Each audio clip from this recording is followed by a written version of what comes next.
ছবিতে যেটা দেখছেন সেটা হচ্ছে কোমোট পটি করার জন্য। মানে মূলত আমরা ওয়েস্টার্ন সাইডে যে পটি করার যে ব্যবস্থাপনা তাকে আমরা কোমোট বলি, যার মধ্যে একটা সিস্টেম থাকে যেটা ফ্ল্যাশ করলে জল পড়ে। এটা সবাই জানে। বিশেষত আমরা বেশিটা ইউজ করে থাকি এখন। প্রত্যেকটা বাড়িতেই হাঁটুর সমস্যা অনেকেরই থাকে। সেই জন্য অনেকেই এখন এই ধরনের যেটা ইন্ডিয়ান স্টাইল ছিল সেটার পরিবর্তে এখন এই কোমোট ইউজ হচ্ছে। কিন্তু ধরুন আপনি কোমরটা ব্যবহার করছেন, করতে করতে হঠাৎ করে একদিন বাথরুমে ঢুকলেন, আর যেই না ফ্ল্যাশটা অন করলেন বা টিপলেন জলটা বের করার জন্য, তখনই দেখা গেল একটা বড় আকারে ব্লাস্ট হলো। এমন ব্লাস্ট হলো যে আপনি রীতিমতো একটা বড় রকমের আহত হলেন, বিপজ্জনক পরিস্থিতি তৈরি হলো, মরতে মরতে বেঁচে গেলেন। সেরকম যদি ঘটে, মানে ভাবুন যে বাথরুমটায় আপনি টয়লেট করতে গেছেন, পটি করতে গেছেন, সেখানে পটি করার পর বা পটিতে বসার সময় ফ্ল্যাশ করলেন আর ব্লাস্ট হলো। কেন হলো? যেখানে কোনো ইলেকট্রনিক গ্যাজেটস নেই, যেখানে কোনো টেকনিক্যাল কোনো কিছু নেই যেখান থেকে বিস্ফোরণ হতে পারে, তারপরে হলো। মানে ব্যাপারটা কেমন না? এই ঘটনাটাই ঘটেছে কিছুদিন আগে নয়ডাতে। এই ছেলেটাকে দেখতে পাচ্ছেন, 18 বছর বয়স, 18 থেকে 20 বছর বয়স মতো হবে। সে বাথরুমে গেছিল আর ফ্ল্যাশ করেছে, ব্যাস ব্লাস্ট হয়েছে।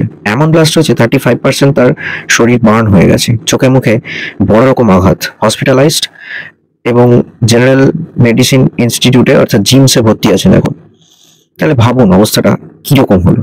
আমি তো অবাক হয়ে গেলাম যে এটা কেন হলো। ব্যাপারটা কিছুই না, এখনকার দিনে যে সমস্ত টয়লেট গুলো হচ্ছে তার স্পেস কম, কম জায়গার মধ্যে বাথরুমটা করা হচ্ছে। এবার সেখানে কি হয় যে আবাসন বলুন বাড়ি বলুন সব জায়গাতে স্পেস কম, তাতে না আছে কোনো ভেন্টিলেশন সিস্টেম। এবার এই যে আমরা টয়লেটটা ইউজ করছি সেটা সবটাই একটা টানা পাইপের মাধ্যমে কানেক্টেড রয়েছে, যে পাইপটা গিয়ে পৌঁছে চেম্বারে। সেখানে অনেক দিন ধরে হয়তো কোনো ব্লকেজ হয়েছে, তার ফলে ভেতরে ভেতরে পটি জমতে জমতে সেখানে একটা হয় না গ্যাস জন্মাচ্ছে, মিথেন আর ভারী যে সমস্ত গ্যাসগুলো থাকে, সেই ধরনের গ্যাস জমতে জমতে সেইটা পুরোটা ওই সিস্টার্ন প্লাস কোমোড এই অবধি চলে এসছে। এবার যেই না ফ্ল্যাশটা টিপেছে অমনি প্রেশারটা নিতে পারেনি, সেই চাপে আরো উপর দিকে উঠেছে। আর ধরা যাক যদি কোনোভাবে বাথরুমের ভেতরে লাইটের সুইচ অন হয়, মিথেন প্রচন্ডই ভারী গ্যাস, সেটা স্পার্কের সাথে সাথে কানেক্ট হয়েছে আর ব্লাস্ট করে দিয়েছে। ব্লাস্ট হওয়ার সাথে সাথে ছেলেটির অবস্থাটা দেখুন। কোনো রকমে তার বাবা তাকে সেখান থেকে বের করেছে, নিয়ে হসপিটালে নিয়ে গেছে। ডাক্তাররা বলেছে মরতে মরতে বেঁচে গেছে। এটা হচ্ছে অবস্থা। তাহলে আমাদের উচিত কি? বাথরুমে একটা এক্সস্ট ফ্যান বা একটা জানলা রাখা, আর যে পাইপটা বা যে লাইনের মাধ্যমে গিয়ে সেটা চেম্বারে পড়ছে, এই পুরো লাইনটাকে একটা রেগুলার ইন্টারভ্যালে যদি ক্লিন করা যায় তাহলে গ্যাসটা জমবে না।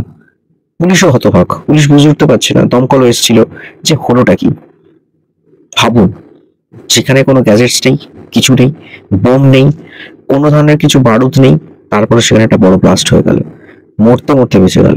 সিচুয়েশনটা ঘটেছে, আমাদের কারো সতর্ক থাকতে হবে এরকম সিচুয়েশন যাতে কখনো না ঘটে, তাহলে সেখান থেকে বড় রকম ক্যাজুয়ালিটি হতে পারে। ভিডিওটা কেমন লাগলো অবশ্যই জানাবেন। দেখতে থাকুন বং স্টোরিজ, আর বং স্টোরিজের নানা রকম ভিডিও, নানা রকম বিষয় নিয়ে আলোচনা হয়।